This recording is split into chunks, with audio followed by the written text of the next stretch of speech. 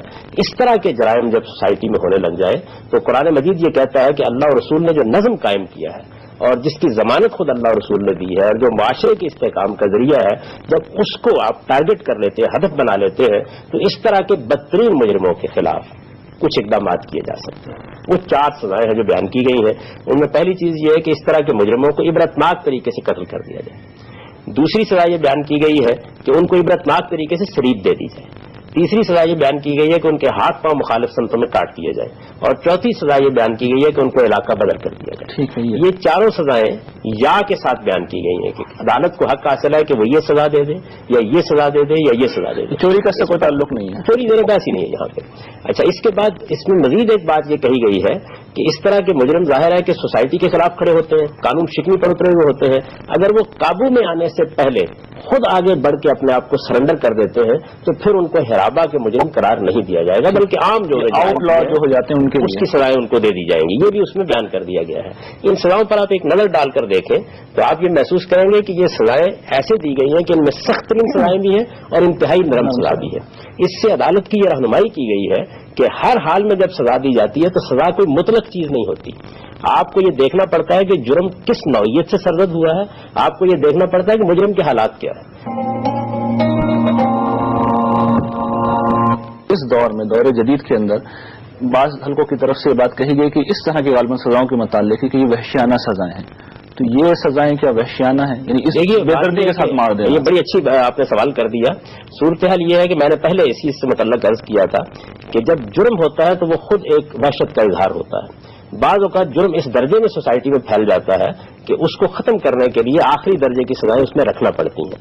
قرآن مجید نے یہی رہنمائی کی ہے۔ انسان کا مسئلہ یہ ہے کہ پچھلے 200 سال کی اس کی تاریخ آپ اٹھا کے دیکھیں، بلکہ اس کی پوری تاریخ اٹھا کے دیکھ لیں، وہ اس معاملے میں اس انتہا سے اس انتہا کی طرف جاتا ہے۔ کبھی معلوم ہوتا ہے کہ ہر وحشت اس کے لیے روا ہے، اور کبھی معلوم ہوتا ہے کہ مجرموں کے بارے میں بھی آخری درجے کی ہمدردی پیدا ہو گئی ہے۔ تو اللہ تعالیٰ نے اسی وجہ سے میں نے آپ کو توجہ دلائی کہ یوں نہیں کیا کہ ایک ہی سزا بیان کر دی ہے، بلکہ 4 سزائیں بیان کر دی ہیں، اور اس میں یہ رہنمائی دے دی ہے کہ ایسا بھی نہ ہو کہ سوسائٹی کے ہاتھ بن جائیں۔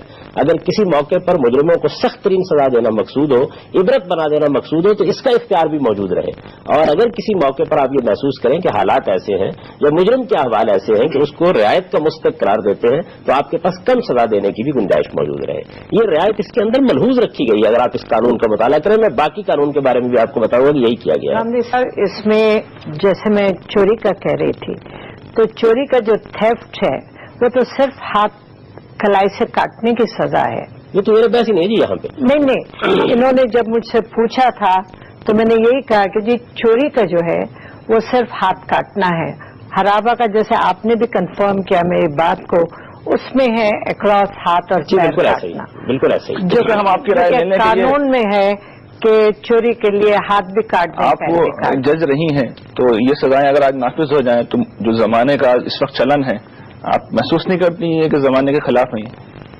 دیکھیں، زمانے کی بات آپ نہیں کریں، آپ وی آر ناٹ ٹاکنگ، جب آپ اسلام کی اور شریعہ کی بات کر رہے ہیں تو آپ یہ دیکھیں کہ یہ قانون شریعت کے برابر ہے یا نہیں ہے، جو کہ کہا جاتا ہے۔ یعنی اگر اللہ کا حکم ہے تو پھر قرآن، دیکھیے اللہ کے حکم سے تو ہمیں کسی کو کوئی کوشچن کرنے کا وہی نہیں ہے، ٹھیک ہے، لیکن جو کہا جا رہا ہے کہ اللہ کا حکم ہے جو کہ نہیں ہے، ہم اس چیز سے کوشچن کریں۔ سیما شیخ صاحبہ، میں چاہتا ہوں آپ کی بھی رائے لوں، آخری درجے کی سخت سزائیں، تو آپ کے خیال میں یہ قابل عمل ہیں؟ نہیں، قابل عمل تو مجھے نہیں پتا کہ اب تک ہے یا نہیں ہے، لیکن ایز وومن رائٹ آرگنائزیشن اور ہیومن رائٹ آرگنائزیشن ہم ان سزاؤں کے بالکل خلاف ہیں، جو اس طرح کی سزائیں نہیں ہونی چاہیے، نہیں دینی چاہیے۔ قرآن میں بیان ہوئی ہیں، اللہ کا حکم ہے۔ دیکھیں، اگر ہم قرآنک مسائل کی طرف آتے ہیں، قرآن کی چیزیں دیکھتے ہیں، تو پھر ہمیں تھوڑا سا یہ بھی دیکھنا چاہیے کہ کیا ہمارا پورا ملک اس وقت قرآن و سنت کی روشنی میں چل رہا ہے، کہ ہم صرف حدود آرڈیننس کو دیکھیں، صرف ایک قانون بنا لینا اور پھر کہنا کہ یہ پوری قوم کے لیے ہے، اور پھر وہاں پہ پیرالل آپ یہ بھی دیکھیں، ہمارا جو کانسٹیٹیوشن ہے وہ ہمیں بتاتا ہے کہ مرد عورت دونوں کے لیے زندگی کے مواقع برابر ہیں، وہ دونوں بالکل ایک ہی طرح کی ایکول رائٹس ہیں دونوں کو. لیکن پھر جب حدود کی طرف آتے ہیں، اس کی شہادت کے قانون کی طرف آتے ہیں، تو وہاں تو وہ نہیں ہے. جیسا جو بات انہوں نے کہی ہے بہت اہم پوائنٹ ہے، آپ کی رائے سارے نکات بہت اہم ہے، لیکن ایک ترتیب کے ساتھ اگر ہم بات کو سمجھ لیں تو میرا خیال یہ کسی نتیجے تک پہنچ جائیں گے. تو میں یہ گزارش آپ سے کر رہا تھا کہ یہ انتہائی سخت سزائیں بیان کرنے کے ساتھ اللہ تعالیٰ نے اس رعایت کو ملحوظ رکھا ہے جس کی طرف وہ اشارہ کر رہی ہیں، یعنی اس میں انتہائی کم سزا بھی موجود ہے. اور یہ بتایا گیا ہے کہ عدالت کو اختیار ہے کہ وہ چاہے تو سخت ترین سزا دے اور چاہے تو وہ نرم ترین سزا دے دے. اور پھر یہ سزا دی بھی اس وقت جائے گی جب مجرم نے سرنڈر نہیں کیا. اگر مجرم نے اپنے آپ کو خود قانون کے حوالے کر دیا ہے، کسی ڈاکو نے حوالے کر دیا، کسی ریپ کرنے والے نے حوالے کر دی، اور باشوں کی سزائیں ہیں. اصل میں بحثیت مجموعی ابھی سارا آرڈیننس زیر بحث نہیں ہے، بلکہ ہم صرف قرآن کے قانون کو سمجھ رہے ہیں. تو آپ یہ دیکھیں گے کہ اس قانون میں اللہ تعالیٰ نے وہ ساری رعایت ملحوظ رکھی ہے. یہ ہر زمانے میں قابل عمل اسی وجہ سے ہو جاتا ہے کہ اس میں ان تمام چیزوں کا لحاظ رکھ کے اللہ تعالیٰ نے ہدایت فرمائی ہے. یہ بتا دیا ہے کہ سخت ترین سزا بھی اگر دینا مقصود ہے تو دی جا سکتی ہے، اور بعض حالات ایسے ہوتے ہیں کہ دینا پڑتی ہے. میں آپ سے یہ عرض کرتا ہوں کہ ہم نے بہت سنا یہ کہ لوگ تو اصل میں نفسیاتی مریض ہو جاتے ہیں، اس وجہ سے ان کا علاج معالجہ ہونا چاہیے. سوال یہ کہ افغانستان کی طرف سے اقدام ہوا اور یہ الزام لگایا گیا کہ کچھ لوگوں نے امریکہ کے 2 ٹاور گرا دیے ہیں. اس موقع پر ان کے نفسیاتی معالج بھیجے گئے تھے کہ فوج بھیجی گئی تھی. انسان اس طرح کی بہت سی باتیں کرتا ہے، لیکن جب زمانہ اپنی پوری قوت کے ساتھ حملہ آور ہوتا ہے تو صورتحال بالکل تبدیل ہو جاتی ہے. اس وجہ سے مجرم جب بھی سوسائٹی کے اندر موجود ہوں گے تو حکومت کے ہاتھ بندھے ہوئے نہیں ہونے چاہیے. عدالت کو یہ اختیار بھی دیا گیا ہے کہ وہ اگر محسوس کرے کہ آخری سزا دینی ہے تو دے دے، اور اگر یہ محسوس کرے کہ حالات ایسے ہیں، مجرم کی رعایت مقصود ہے یا وہ کسی رعایت کا مستحق ہو گیا ہے یا اور کوئی اس طرح کی صورتحال پیدا ہو گئی ہے، تو اس میں کم سزا. اچھا، یہ تو ایک سزا ہو گئی، پوری ایک سزا کے اندر یہ سب چیزیں ملحوظ ہیں. میں نے عرض کیا کہ پھر اگلی بات بھی کہی گئی ہے کہ اگر کسی وجہ سے مجرم نے سرنڈر کر دیا ہے تو پھر آپ اس کو اس قانون کا مجرم قرار نہیں دیں گے. پھر جو اس نے جرم کیا اس کے لحاظ سے اس کو سزا دے دی جائے گی. باقی سزا نہایت حکیمانہ طریقے سے اس میں سارے پہلو ملحوظ رکھے گئے ہیں. اور یہ اس میں ہمیں تعلیم بھی دی گئی ہے کہ آپ قانون کا نفاذ کرتے وقت 3 چیزوں کا لحاظ رکھیں. یعنی اگر آپ اس آیت پر غور کریں تو میرے نزدیک یہ بڑی اہمیت کی حامل ہے. میں اس کے بعض پہلوؤں کو دوسری سزاؤں سے متعلق کر کے آپ کو بتاؤں گا کہ اس میں بھی کیسے ان چیزوں کو ملحوظ رکھنا چاہیے. جرم کی نوعیت کو بتایا گیا ہے کہ ملحوظ رکھیے، سخت بھی ہو سکتی ہے، نرم بھی ہو سکتی ہے. مجرم کے حالات کو بتایا گیا ہے کہ ملحوظ رکھیے. یہ ایسے بھی ہو سکتے ہیں کہ وہ کسی رعایت کا مستحق نہ ہو، اور ایسے بھی ہو سکتے ہیں کہ اسے رعایت کا مستحق قرار دیا جا سکے. جرم ایک ہی ہوا ہے لیکن مجرم کے حالات کی رعایت بعض اوقات ملحوظ ہوتی ہے.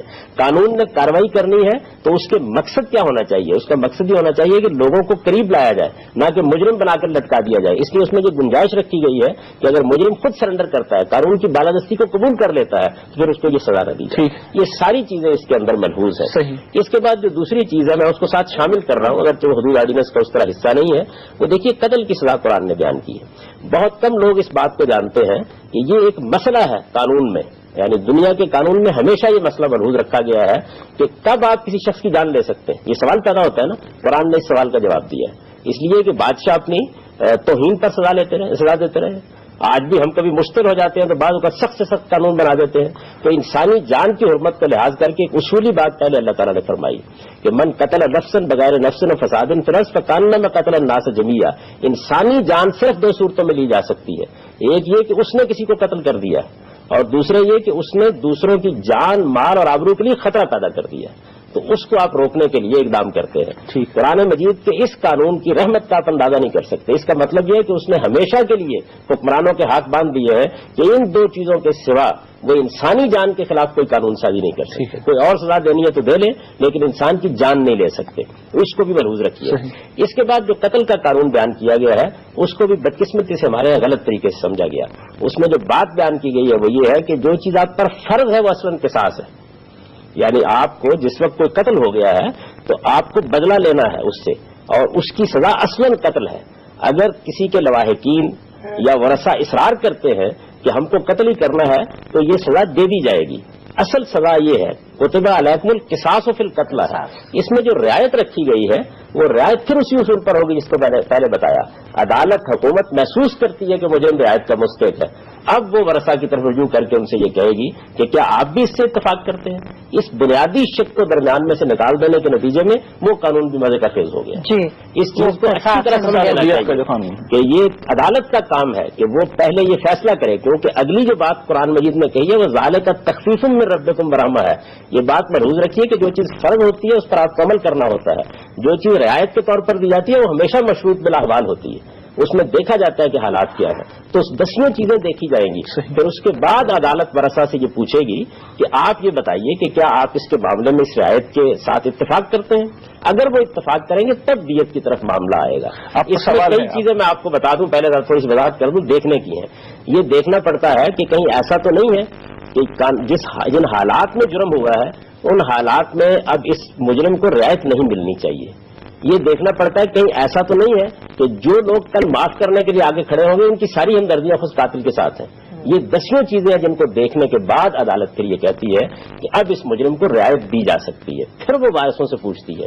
اس کا لحاظ ہمارے ہاں عام طور پر نہیں رکھا جاتا. یہ ایک بڑی غلطی ہے اور اس غلطی کے نتیجے میں پورے قانون پر ایسے سوالات پیدا ہو جاتے ہیں کہ ایک عاقل آدمی اس کو قبول کرنے کے لیے تیار نہیں ہوتا. یہ میں نے اس قانون کے بارے میں آپ کو بتایا. اسی طریقے سے جو 2 دوسری سزائیں ہیں، یہ تو 2 چیزیں ہو گئی نا، جو 2 دوسری سزائیں ہیں، چوری کی سزا اور زنا کی سزا. میں عرض کر رہا ہوں کہ قرآن مجید سے میں دلائل دوں گا اس بات کے آپ کو، یہ انتہائی سزائیں ہیں ان جرائم کی. یعنی یوں نہیں ہے کہ ہر حال میں یہ سزا دی جائے گی، انتہائی سزائیں ہیں. اس میں بھی جرم کی نوعیت دیکھی جائے گی، مجرم کے حالات دیکھے جائیں گے، معاشرہ دیکھا جائے گا، سوسائٹی دیکھی جائے گی. ان تمام چیزوں کا لحاظ کر کے اگر عدالت اس نتیجے پر پہنچتی ہے کہ یہ کسی رعایت کا مستحق نہیں ہے تب یہ سزا دی جائے گی. دیکھیے میں قرآن سے آپ کو اس کی دلیل دیتا ہوں. قرآن مجید میں پہلی بات تو یہ ہے کہ اس کے لیے جو سیغے استعمال کیے ہیں وہ فعل کے سیغے نہیں ہیں. عربی زبان کا جو آدمی بھی اچھا علم رکھتا ہے اسے یہ معلوم ہے کہ فعل کا صیغہ یا ورب جب استعمال کیا جاتا ہے تو وہ تو محض ایک جرم کے ارتکاب کو بیان کرتا ہے. جب اس میں ایڈجیکٹیو استعمال کیے جاتے ہیں تو وہ اہتمام کو بیان کرتے ہیں.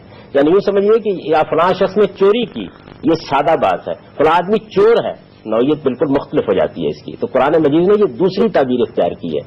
پھر دیکھیے زنا کے بارے میں کیسی خوبی سے یہ بتایا ہے کہ اس معاشرے میں لونڈیاں موجود تھیں، ان کی اخلاقی تربیت ٹھیک نہیں ہوتی تھی، ان کے معاملات ایسے تھے کہ جن میں بعض اوقات ان کو یہ شعور تک نہیں ہوتا تھا کہ زنا کیا اور بدکاری کیا ہے. اس طرح کے حالات میں قرآن مجید نے کہا کہ ان کو یہ سزا نہیں دی جا سکتی. پھر یہ بتایا کہ اگر ان کو بہت اہتمام سے رکھا گیا ہے، پاک دامن رکھنے کی کوشش کی گئی ہے، ان کی شادی ہونے کے بعد شوہروں نے بھی اس کی کوشش کی ہے، تب بھی اگر وہ اس جرم کا ارتکاب کریں تو یہ سزا ان کو نہیں دی جا سکتی، اس کی آدھی سزا ان کو دی جائے. تو اس سے بھی ہمیں یہ تعلیم دی کہ آپ کو سزا دیتے وقت جرم کی نوعیت بھی دیکھنی ہے اور مجرم کے حالات بھی دیکھنے ہیں. یہ محض ایک چیز کا اطلاق تھا جو قرآن نے کر کے دکھایا. ظاہر ہے کہ ہم 10 چیزوں پر اس کا اطلاق کریں گے، اپنے معاشرے کو دیکھیں گے، ماحول کو دیکھیں گے. تو یہ انتہائی سزائیں ہیں. یہ ہاتھ کاٹنا چور کا اور یہ جو زانی کی سزا ہے یہ آخری سزا نہیں ہے، انتہائی سزا ہے. یہ انتہائی سزا کا مطلب بہت اچھی طرح سمجھ لیجئے. یعنی جب عدالت بالکل مطمئن ہو جاتی ہے کہ مجرم کسی رعایت کا مستحق نہیں ہے اس کے بعد یہ سزا دیتی ہے. اگر وہ یہ سمجھتی ہے کہ رعایت کا مستحق ہے تو وہ نیچے آئے گی اور اس کے بعد ہمارا قانون سازی کا اختیار خود بخود شروع ہو جائے گا. قذف کی سزا میں آپ دلچسپ بات دیکھیے قرآن مجید کے اسلوب کی، وہاں فعل کا صیغہ استعمال کیا ہے، والذین یرمون المحصنات. اور یہ بتا دیا کہ یہاں پر جو سزا دی گئی ہے کیونکہ اس کے لیے کوئی محرک نہیں ہوتا، اس وجہ سے یہاں کسی رعایت کی گنجائش قرآن نے ختم کر ہر حال میں دی جائے گی، ہر حال میں دے دی جائے گی. اس لیے کہ اس آدمی نے ایک ایسے جرم کا ارتکاب کیا جس کے لیے نہ اندر کوئی محرک تھا باہر کوئی محرک تھا. چور چوری کرنے کے لیے ماحول کے اثرات سے نکل سکتا ہے، زانی بعض اوقات جذبات سے مغلوب ہو کے اس طرح کوئی اقدام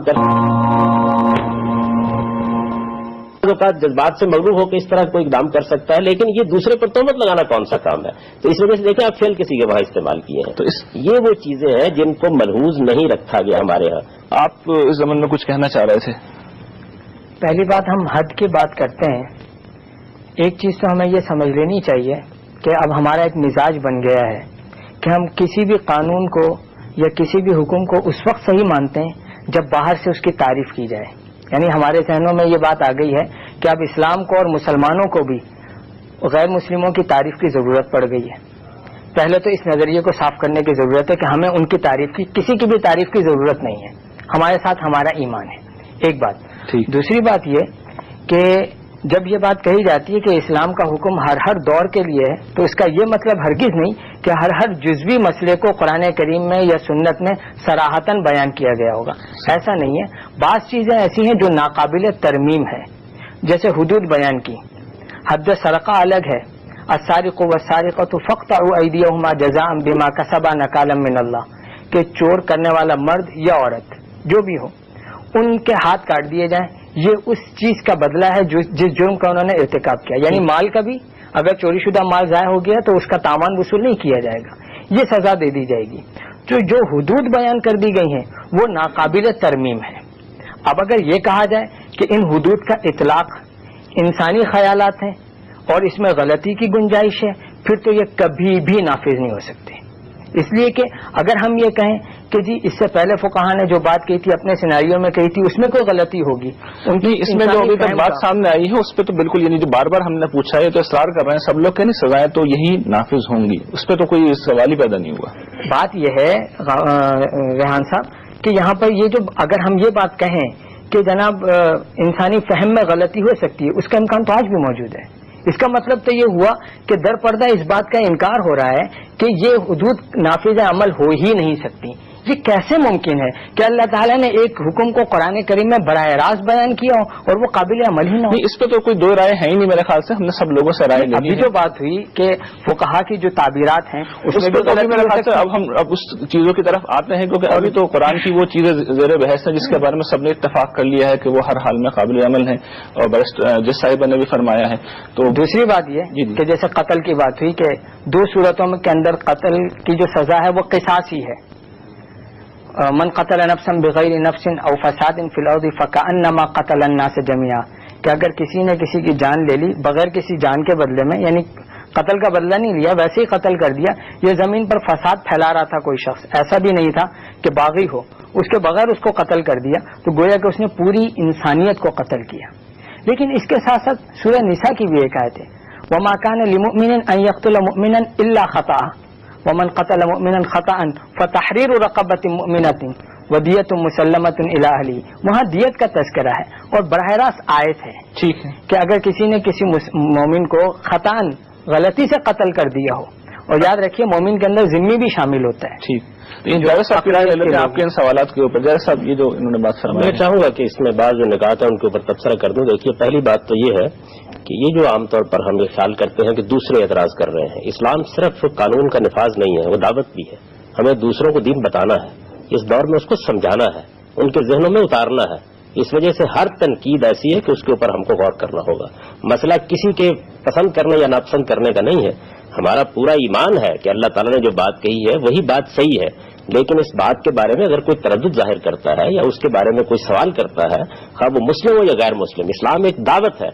اور میرے نزدیک تو ساری دلچسپی ان سزاؤں سے اس پہلو سے ہوتی ہے یہ کہ ان کو سمجھا جائے، ان کو سمجھایا جائے، ان کو ذہنوں میں اتارا جائے. دیکھیے بات یہ ہے کہ جب آپ اسلام کی دعوت پیش کرتے ہیں تو آپ کے مخاطب کو اگر ایک چیز کے بارے میں ہلکی سی کھٹک محسوس ہوتی ہے تو بعض اوقات ایمان و اخلاق کے بنیادی مباحث زیر بحث آ جاتے ہیں. اس وجہ سے ان کو سمجھنے کا عمل کیا جائے گا اور ہر اعتراض پر غور کیا جائے گا اور اس کا جواب دینے کے لیے پوری قوت کے ساتھ خود دین پر بھی غور کیا جائے گا اور جو سوالات سامنے آئیں گے ان کے اوپر بھی غور کیا جائے گا. ایک تو یہ بات میں آپ سے واضح کرنا چاہتا ہوں. دوسری یہ کہ یہ بالکل ٹھیک فرمایا مفتی صاحب نے کہ قتل خطا کو بھی جرم قرار دیا گیا ہے. یعنی عام طور پر تو یہ بات لوگوں کی سمجھ میں نہیں آتی، لیکن قرآن مجید نے انسانی جان کی حرمت کو اس انتہا پہ پہنچا دیا ہے کہ غلطی سے بھی یہ معاملہ ہو جاتا ہے تو یہ تو ٹھیک ہے کہ اس پر قصاص نہیں دیا جائے گا، لیکن اس پر دیت عائد کر دی جائے گی.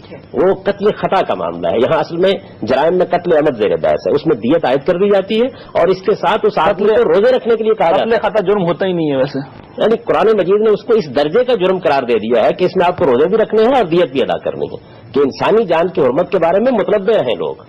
یعنی قتل خطا میں بھی یہ انسانی جان کی حرمت کا غیر معمولی احساس ہے جس کی وجہ سے اس میں بھی اللہ تعالیٰ نے یہ قانون سازی کیا. ٹھیک ہے، بالکل اس میں کوئی شبہ نہیں ہے. تیسری چیز جو میں آپ کی خدمت میں عرض کرنا چاہتا ہوں وہ یہ ہے کہ مفتی صاحب نے جو سوال اٹھایا ہے، جب یہ فہم کی بات ہوتی ہے تو اس کا مطلب یہ ہوتا ہے کہ چیزوں کو اس تعصب کے ساتھ نہ دیکھا جائے کہ اب کوئی بات ہو رہی ہے تو یہ بات گویا قرآن مجید کے خلاف ہو رہی ہے یا حدیث کے خلاف ہو رہی ہے یا پیغمبر کے خلاف ہو رہی ہے. اس کا مطلب یہ ہے کہ ہم اپنے قانون کو، اللہ کی شریعت کو بھی اگر ملک میں نافذ کرنا چاہتے ہیں تو ایسی شکل میں نافذ کرنا چاہتے ہیں کہ وہ ہر ایک کی سمجھ میں آئے، ہر آدمی اس میں اطمینان محسوس کرے. ہمارے علماء کو اس کا احساس نہیں ہے کہ ان قوانین کے نفاذ کے بعد صورتحال کیا ہوئی ہے. میں آپ کو بتاتا ہوں کہ ہمارے جج اور ہمارے وکلاء، معذرت کے ساتھ میں عرض کر رہا ہوں، بیشتر ذہنی ارتداد تک پہنچ گئے. اس کی وجہ یہ ہے کہ یہ بات ان کی بعض مسائل میں سمجھ میں نہیں آ رہی تھی کہ یہ کیا چیز ہے. جدید قانون کا ارتقاء کس طرح ہو چکا ہے ہمارے علماء اس سے واقف نہیں ہے. ان کو معلوم نہیں ہے کہ اس معاملے پروسیجرل لا میں دوسری چیزوں میں کیا کیا ترقی ہوئی ہے. اصل میں ہم سائنسی ترقی کو تو دیکھ لیتے ہیں، اس لیے کہ اس سے تو استفادہ کرتے ہیں. بڑے سے بڑا عالم بھی جہاز میں سوار ہوتا ہے، میزائل خرید لاتے ہیں، ایٹم بم بنا لیتے ہیں اور بہت سے دوسرے کام کر لیتے ہیں. سوشل سائنسز میں بھی بہت سی ترقی ہوئی، یعنی صرف پیور سائنسی میں یہ معاملہ نہیں ہوا. آپ کے سماجی علوم میں بھی بے پناہ ترقی ہوئی ہے. انسان نے بہت سی چیزوں کو سمجھا ہے اور جانا ہے. اس کی روشنی میں یہ ضرورت محسوس ہوتی ہے کہ آج اگر نفاذ کیا جائے گا تو اس کا لحاظ رکھا جائے گا. اب رہے گی یہ بات کہ نافذ کیسے ہوں گے. ظاہر ہے پارلیمنٹ کی اکثریت جس تعبیر کو قبول کر لے گی نافذ ہو جائے گی. جو لوگ واقف ہی نہیں ہیں شریعت سے وہ شریعت کا نفاذ کیسے کریں گے؟ یہ بات بار بار کہی جاتی ہے کہ جو لوگ پارلیمنٹ میں بیٹھے ہوئے ہیں وہ شریعت سے واقف ہی نہیں ہے. یہ بہت بڑی چیز ہے. کیوں نافذ کریں گے؟ دیکھیے میں آپ سے گزارش کروں کہ اس معاملے میں بھی ہم نے اپنی پارلیمنٹ پر اعتماد نہیں کیا. ہم نے ہمیشہ چور دروازے نکالے ہیں کہ ہم اسلام کو کسی طریقے سے ایوان اقتدار میں پہنچا دیں. اس کا صحیح راستہ وہ تھا جو قائد اعظم نے تجویز کیا تھا کہ آپ مسلمان عوام پہ اعتماد کریں. اگر آپ یہ کہتے ہیں کہ پارلیمنٹ میں بیٹھے ہوئے آپ کے نمائندے اس سے واقف نہیں ہیں تو واقف کرائیے نا, ان کے علم میں اضافہ کیجیے. یعنی یہ کام آپ کرنا چاہیے آپ کو. اس کے لیے یہ ضرورت نہیں ہے کہ آپ ان کو دین کا عالم ہی ضرور بنائیں گے. نہیں, علماء میدان میں نکلیں اور بجائے اس کے کہ سیاسی نعرے لگائیں وہ لوگوں کی تفہیم کے لیے, لوگوں کی تعلیم کے لیے اقدامات کریں. مجھے بتائیے کہ اس سارے عرصے کے دوران میں 58 سال میں ہم نے اپنے سیاستدانوں کو دین سمجھانے میں کتنا وقت لگا؟ پوچھ لیتے ہیں, سیاستدان بھی ہیں, عالمہ بھی ہیں. آپ نے اور آپ کی جو پارٹی ہے انہوں نے صحیح بات ہے سیاسی میدان میں حصہ لیا. عملی طور پہ آپ نے لوگوں کی تعلیم و تربیت کے لیے کیا کام نہیں, اس کے لیے تو بہت زیادہ کام ہو رہا ہے. وہ باقاعدہ یہ درس قرآن کی کلاسز ہوتی ہیں اور اس کے علاوہ آگے جو کام ہو رہا ہے وہ بتائیے کہ حدود آرڈیننس. ہاں, یہ جو سب بات ہوئی حدود آرڈیننس کی, یہ ایکچولی یہ شروع میں جو آرڈیننس آیا اس پہ کسی کو اعتراض نہیں تھا, لیکن کچھ خواتین کو جو ضلع کے اس پہ ان کو تھا انہوں نے اس کو ایشو بنایا. اور ظاہر ہے جب انہوں نے اس کو ایشو بنایا تو وہ قوتیں جو پاکستان میں نہیں چاہتی کہ اسلام آئے وہ انہوں نے کوشش ان کی فنڈنگ کی, ان کی این جی اوز بنائی, ان کو اسٹیبلش کروایا اور ان سے انہوں نے مظاہرے اور سب کچھ کروایا اور انہیں لا کے کھڑا کر دیا عورتوں کو اسلام کے مقابلے میں. حالانکہ اگر آگے کوئی جرم ہو رہا ہے تو اس کے معاشرے میں بہت سے اسباب ہیں. آپ دیکھیں بے روزگاری ہے, غربت کی انتہا ہے, یہ سب چیزیں. آپ اس کے خلاف تو آپ نے کوئی فائٹ نہیں کی, لیکن یہ کہ اب ایک سزا نافذ ہو گئی تو اس کے خلاف آپ نے کر دی کہ اس کے سزا کے تحت عورتوں کو دونوں ان سے پوچھ لیتے ہیں. تو یہ میں کہہ رہی تھی کہ اور دوسرا یہ جو آپ فرمائے تھے کہ فہم کے مطابق تو ظاہر کہ اشتہاد کا دروازہ کھلا ہوا ہے. جو لوگ پارلیمنٹ میں ہیں, جو اس کے بنانے والے ہیں, وہ اس پر غور و فکر کریں کہ علمی بحث اس میں اضافہ کمی جو بھی کر سکتے کریں. اس کا راستہ تو کبھی بند نہیں ہوا ہے, لیکن جس طرح کی باتیں آج ہونے کی اس کو ریپیل کیا جائے. حدود کا نام لے کے آپ کے ذہن میں تو شریعت ہی آتی ہے, وہ اللہ کی حدود ہی آتی ہے. آپ کے کہنے کا مطلب یہ ہے کہ دراصل اس کے نام پہ ایک سیکولر ایجنڈا ہے جو آگے بڑھ رہا ہے اور شریعت کو بہت اسٹرانگ ہے, بہت اسٹرانگ ہے. آپ دیکھیں کراچی پریسنٹ میں 6000 این جی اوز ہیں. پوچھ لیتے ہیں ان دونوں سے. جی یہ آپ نے ایک بات کہی کہ پولیٹیکل ایجنڈا ہے, انہوں نے کہا یہ سیکولر ایجنڈا ہے. سوال میرا یہ ہے کہ حدود آرڈیننس میں خاص طور پہ انہوں نے خواتین کا ذکر کیا, اس حوالے سے کوئی مسائل آپ دیکھتی ہیں؟ پہلے میں چاہتا ہوں آپ دیکھیں نا, مسائل تو بے حساب ہیں. فرمائیے کیا ہیں. حدود کے قانون کی وجہ سے آپ زنا کا قانون لے لیں, ایک تو چاروں قانونوں میں عورت کی ایویڈنس ختم ہو گئی ہے. عورت کی ایویڈنس ہو ہی نہیں سکتی. اب اس میں بے حساب ایسے کیسز ہوتے ہیں جہاں پہ ایک عورت ہے, ایک مرد ہے, 2 عورتیں ہیں, 3 عورتیں ہیں, ایک مرد ہے. اس کا مطلب یہ ہوا کہ حد کا قانون تو نافذ نہیں ہو سکتا. واپس آپ تعزیر پہ چلے جاتے کہ صاحب غیر مسلم اس میں گواہ نہیں ہو سکتا, غیر مسلم اس میں پریسائڈنگ آفیسر نہیں ہو سکتا, unless and until offender is a غیر مسلم. آپ نے اس کو کر دیا. اب آپ کے یہ جو حدود کے قانون ہیں یہ میرا پرسنل لا ہے, اسلامی قانون. آپ نے جتنے مائنورٹیز ہیں ان کو کانسٹیٹیوشن میں یہ گارنٹی دی ہے کہ جی minorities will be governed by their own law. لیکن اس لا کے تحت باہر ہوگا. شریعت ایکٹ میں آپ نے انہیں گارنٹی دی ہے کہ they will be governed by their own law. اب آپ نے اپنے پرسنل لا کو کرمنل لا کے اندر ملا دیا ہے, part of the criminal law, اور اس کو آپ نے مسلم نان مسلم ہر ایک کے اوپر اس کو امپوز کر دیا ہے. تو سوال یہ ہے اسی کی وجہ سے اتنے پرابلم ہو رہے ہیں کہ ایک تو یہ کہ آپ غیر مسلموں پہ ان کو الگ ان کے اوپر مصیبت آ رہی ہے کیونکہ ان کے بہت سارے ایسے لا ہیں جیسے ڈیورس وغیرہ کا ہے جس سے کہ یہ کلیش ہوتا ہے. دوسری چیز یہ کہ جب ہم نے انہیں گارنٹیز دی ہیں تو آپ ان قانونوں کو ان کے اوپر کس طرح لاگو کر سکتے. تیسری چیز یہ کہ جب میری گواہی کو خدا نے نہیں ختم کیا ہے تو یہ مین میڈ قانون کس طرح اس کو ختم یعنی بڑا اہم ایک ہیں؟ چیز صاحب انہوں نے اٹھائی ہے، میں چاہتا ہوں اس کے اوپر اب گفتگو کر لی جائے. سب سے جو بنیادی اعتراض کیا جاتا ہے حدود آرڈیننس کے اوپر کہ خواتین کی گواہی ان جرائم میں جو بڑے جرائم ہیں قتل وغیرہ زنا وہاں پہ صرف سے قبول ہی نہیں کی جاتی. قرآن مجید اس سے بالکل خالی ہے، پیغمبر صلی اللہ علیہ وسلم کے ارشادات اس سے بالکل خالی ہیں. یہ محض ایک فقہی رائے ہے، ایک زمانے کے تمدن کے زیر اثر قائم کی گئی ہے. میں اس پر بڑی تفصیلی گفتگو کر چکا ہوں، لکھ چکا ہوں بہت کچھ، اور اس معاملے میں آپ سے سچ عرض کرتا ہوں کہ ہمارے ہاں علمی دیانت کا ثبوت نہیں دیا گیا. بہت سی چیزیں ایسی ہیں کہ جن کو اگر زیر بحث آپ لائیں اور دیکھیں کہ فی الواقع قرآن و سنت میں اس کی کوئی بنیاد موجود ہے، آپ پر واضح ہو جائے گا کہ ایسا نہیں، لیکن لوگ اس کو قبول کرنے کے لیے تیار نہیں ہیں. قرآن مجید نے اس معاملے کو موضوع نہیں بنایا کہ جرم کے ثبوت کے کیا طریقے ہوں گے. دیکھیے بات یہ، جرم کے ثبوت کے طریقے حالات کے ساتھ تبدیل ہوتے رہتے ہیں. کون کہہ سکتا تھا کہ انگلیاں بول پڑیں گی؟ کون کہہ سکتا کہ آنکھ کی پتلی بولنا شروع کر دے گی؟ کون کہہ سکتا تھا کیمرے کی شہادت آپ کے لیے ایک وکیل شہادت بننا شروع ہو جائے گی؟ بے شمار اس طرح کی چیزیں ہیں جو وجود پذیر ہو چکی ہیں. ہم اصل میں دو چیزوں میں فرق نہیں کرتے. ایک چیز ہے خدا کا قانون جو اس نے بیان کر دیا ہے. میں نے آپ سے عرض کیا کہ اس کے فہم میں بھی غلطیاں ہوئی ہیں، اور ان غلطیوں کے نتیجے میں بعض سنگین مسئلے پیدا ہوئے. آپ کے علم میں ہوگا کہ وہاں ملتان میں ایک معاملہ اس طرح کا ہوا تھا کہ ایک بچی کو اس کے والد نے قتل کر دیا، اور اس کے بعد اس بات پر اطمینان کر کے کہ اب ظاہر ہے میرے ورثاء مجھے معاف کر دیں گے، اعتراف کر لیا. میں نے اسی وجہ سے تنقید کر کے آپ کو یہ بتایا کہ یہ بات ہی ٹھیک نہیں ہے. جب کبھی معاملہ پیش آئے گا تو قصاص سے نیچے اترنے کے لیے عدالت پہلے فیصلہ کرے گی، پہلے وہ متعین کرے گی اس بات کو کہ کیا فی الواقع رعایت دینی چاہیے. یہی معاملہ گواہی کا ہے. گواہی کے معاملے میں بھی یہ معاملہ عدالت کو دیکھنا ہے کہ وہ کس کی گواہی قبول کرتی ہے، عورت کی کرتی ہے، مرد کی کرتی ہے، مسلم کی کرتی ہے، غیر مسلم کی کرتی ہے. اصل چیز عدالت کا اطمینان ہے. اور میں یہ کہتا ہوں کہ اب تو ایسے بعض ذرائع آ گئے ہیں کہ جن میں گواہی سے زیادہ کبھی بات ہو گئی ہے. مجھے یہ بتائیے کہ آپ کے گواہیوں کا جو نصاب بیان کیا جاتا ہے، اگر کسی کنواری لڑکی کو حمل ہے تو اس کے بعد ضرورت ہے اس بات کی. اس کے معنی کیا ہے؟ اس کے معنی یہ ہے کہ ایک قطعی شہادت سامنے آ گئی ہے. اس طرح کی قطعی شہادتیں اب زمانے کی تبدیلی کے ساتھ اور بھی سامنے آ رہی ہیں. جرم ان کی بنیاد پہ ثابت ہوں گے. اس وجہ سے یہ بات ہی بالکل غلط ہے کہ قرآن نے اس معاملے میں کوئی نصاب مقرر کیا اس طرح کا. قرآن مجید نے صرف ایک معاملے کو موضوع بنایا ہے، وہ معاملہ ہے تہمت لگانے کا. اور اس میں بھی کہا کیا گیا ہے، کیونکہ انسان کی حرمت کو تحفظ دینا مقصود ہے، تو یہ کہا گیا ہے کہ اگر کوئی زنا کی تہمت لگاتا ہے کسی کے اوپر تو اس کا مقدمہ اس وقت قابل اعتنا ہوگا جب وہ 4 گواہ لے کے آئے گا. اس کے معنی بھی یہ نہیں ہے کہ 4 گواہ لاتے ہی گویا آدمی کو پکڑ لیا جائے گا. اب مقدمہ قابل اعتنا ہو گیا، اور وہاں بھی حفاظت گویا مقصود ہے. باقی جتنے جرائم ہیں، زنا کا جرم ہو، چوری کا جرم ہو، اور جرائم ہو، اور جرائم ہو ان ہر بھی اس طرح کوئی چیز نہیں، دوسرے ذرائع سے ثابت ہو جائیں گے. مثال کے طور پر ریپ کا معاملہ ہے، اس میں تہمت تو نہیں لگائی جا رہی ہوتی نا. ایک خاتون بیچاری اپنا استغاثہ پیش کر رہی ہوتی ہے، اس میں ہمارے پاس جتنے ذرائع ہوں گے ان پہ ہم جرم کی تحقیق کریں گے. جو جدید ذرائع ہیں ان کو بھی استعمال میں لائیں گے اور مجرم کو لٹکائیں گے.